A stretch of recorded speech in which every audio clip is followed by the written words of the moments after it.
Hello. Welcome na po sa Bukid Farming ni sa nindot aning intro guys. Welcome na po sa Bukid Farming. Ako dai si Albert Jihar. Yuhu! No, today is March 21, Friday.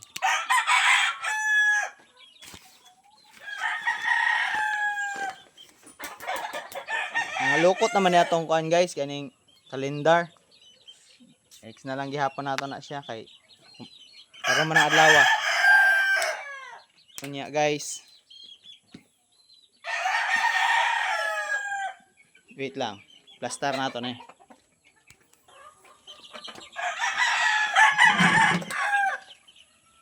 Time check is 8:51. Napakaon na nato ang atong mga alaga. Kani mga naka-cord. Katong atong gipangbuhian kagahapon. Kaning mga nasa crates o kaning nadre. Kaning tulo ka white na male. Together with the two female. And nabalhin na nato ni. Gikan ni sila sa fly pen. Sa training facility. And kung makita ninyo, natay timbangan. Gitimbang nato to atong panglaban. Sige, tuktugaw mo pagdungan mo. Kalagot. And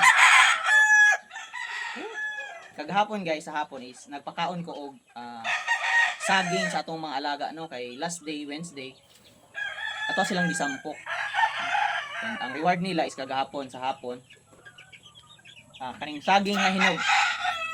Latundan nga variety. So, kabalo mo guys, atong mga alaga diri paborito kay nila ng saging nga hinog. Every time magbitbit ko ana, mag-ambak-ambak na gina sila sa kalipay. Mag-ambak-ambak sila sa kalipay. Uy, saging na pod. And atong una gipakaon na sila. Anad-anad lang is tunga lang no. Sa isa ka buo, isa ka dawin, tawagan na diri sa mga dawin, sa English ana is hand no. Isa ka dawin, itunga na ko na, hatag na sila. Primero di pa mukaon. Timi-timi. Nadugay guys, atong gianad. Hotdo na nila tong half no. Nya sige na ko pakaon og half. Hangtod nga paghatag na ako isa ka buok, kaya na nila hotdon. No? So kagahapon naghatag ta isa ka buok, no? Reward nila kay nagsampok atong Sunday, Monday, Wednesday. Reward nila gahapon tagana og tag isa ka buok dagko. Okay, naman tay mga saging diri sa palibot, latundan og kardaba, and every time nga mag-harvest ta, naman gyud mga mabili no reject. Ang reject dili nato na ginalabay. Ato nang ginatago para ihatag sa atong mga alaga. Kabalo ba mo guys nga ang saging dako kay siya benefits day sa manok no. Kay pag timbang nato ron sa atong mga alaga, dako kayong gitubo sa ilang timbang guys. Gawas atong isa no? Except atong isa tong mag 2 years karong May no? Ang kani sila kani og katong isa magsuon niabot og mga 49 kato siya katong dako. Kagahapon is ang timbang niya is 22.72. Tong dako atong dark red nga buyugon, no? Alin buyugin? 22.72 kagahapon na timbang niya. Ang karon nga timbang niya guys is 23.26, no? 2 kilos and 326 grams. Karon nga timbang. Ang kagahapon is 2 kilos and 273 grams. So kung gi-compute, nitubo siya og kuan, nadungagan niya ang timbang og mga 49, almost 50 kilos. Almost 50 grams ang nadungag sa iyahang timbang, guys. And kaning isa kagahapon is 21.73. 2 kilos and 173 grams. Karon nga timbang niya is 2 kilos and 206 grams. So ang gitubo sa iyahang timbang is mga nasa 30 plus grams. So, ingana ang benefit sa saging, no? Madungagan ang timbang sa atong mga alaga. Imagine, saging no? And aside ana nganong nakaingon ko nga na, makatabang ang saging, i-reduce man gud nato ang i-reduce man gud nato ang feeding nila. Ang katong giingon ako last vlog nato, last day. Mbot kanos ato. Basta gi-reduce ato sila. Instead na duha ka scoop, duha ka cup, nga muulbo, gihimo na to isa and 3/4, no? So isa o kanang himabaw, no? So Bisaya pa. So, gireduce na to.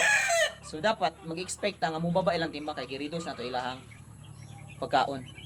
Pero na-surprise ko nga wala ni reduce ang ilang timbang tungod sa saging atong ginahatag, no? Pero mga last days nagahatag pud ta, no, half lang.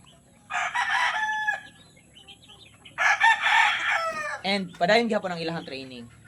And kagabi while nag-relax ta, nagtanaw tag mga video, no, mga tutorial ana. So karon ang atong mga alaga is ginasampok, gina-train, and praktiso na po nato sila. By next week, last week sa March, i-train nato sila sa kulungan nga dito sila mag-relax. Usay buhaton nato na dito nato sila patulugon. Pagkahapon dito nato sila ibutang. Kung unsa na po yung resulta, madungagan ba ilang timbang, mabawasan ba? Or unsa pa pagbutang nato sa ilaha dito, mag-alingasa ba sila kanang restless ba sila, kung sa English pa. Unsa ba? Atong i-witness kung unsa ilahang reaction sa kulungan, no, sa keeping sa 2x2. Sa to ang kulungan na nakaangat, no. Tawag ana kanang naka-elevate, no? Naka-elevate nga kulungan. Ito nato sila butaw niya atong plastaron ang ilang kulungan, atong hinluan nya butangan nato tela nga dark red or dark nga tela.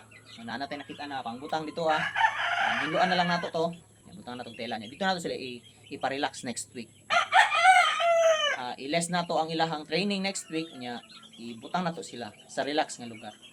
Nya isampok na po nato pagka Sunday, unsa man ang Sunday o March 30 last sampok nila, no, nga kanang sampok nga tagtulo ka bakil, no, tulo ka banggaan. So ang aside na ang weather nato is kilom-kilom, cloudy, walay init. Gusto ko nung tanak ko mag-spray sila og tubig pero dili lang. Kung niinit to, mag-spray tag tubig sa ilaha sa itong mga alaga. Okay, straight tong init last day. Kagahapon, katong Wednesday, katong Martes, katong Lunes. Straight ang init. So karon lang siya nag kilom-kilom. And last day po di ay every night nagaulan pero dili kusog, nang mild lang nga ulan, mga 20% scattered rain shower ingon pa sa weather no, sa pang cellphone. And almost human na ta og pagkaon sa itong mga alaga. Ang hataganan na lang nato is katong narito sa sulod sa net o katong mga female nga mga alaga nato, no? Mga partners sa atong mga fighting cock. So time check 9. So pakauno na nato atong mga alaga and ato anang itugway si Mama Goat sa sagbutan, no, para makakaon na siya. And kagahapon po dai guys, kalimot ko. After nato nag-relax, 12 natulog ta, nakamatata og mga 1:49 PM. Then nag-relax pa ta hangtod 2 na tay gi-rotate atong mga alaga, na tay gigalaw-galaw sa palibot. And pagka 3 PM niadto na ko dito, naghagbas ko, nagweeding ko sa atong area, sa atong coconut. Dako ko na agi gamay. Mo ta tong gibuhat kagahapon sa hapon. Hangtod 4 PM kapin. Mo ta tong gibuhat. So mao na po dito atong lihok ko noon next week, no? Mag-weeding ta and natay tiwason og spray sa atong coconut area og sa banana under bahala mo diya basta atong area nga nagagsagbot tiwason nato spray and i-weeding nato ang sa slope nga portion. So that's all for today's video, March 20. Thanks for watching. Bye-bye. Keep on watching hangtod nga mag-fight ta. Ug hangtod nga ma-fight nato totong mga alaga sa kaning mga bagong hatch itong January o karong February. Sigurado jud ko matari nato na sila sa November or December kung mo survive sila. Ano man jud kami? Dali.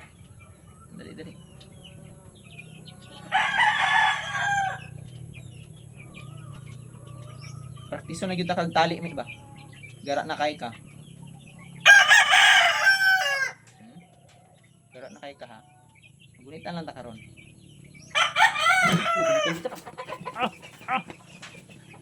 Ang goat na to guys. Hindi man ko mangilabot. Ano bitaw na ni ka?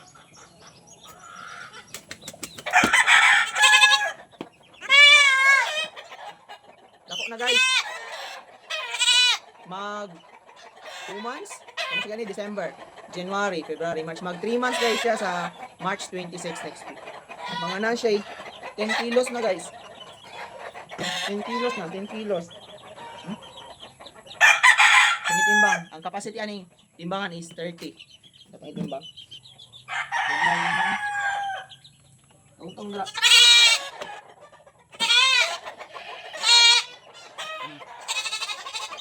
Man pwede. Wait ka lagi.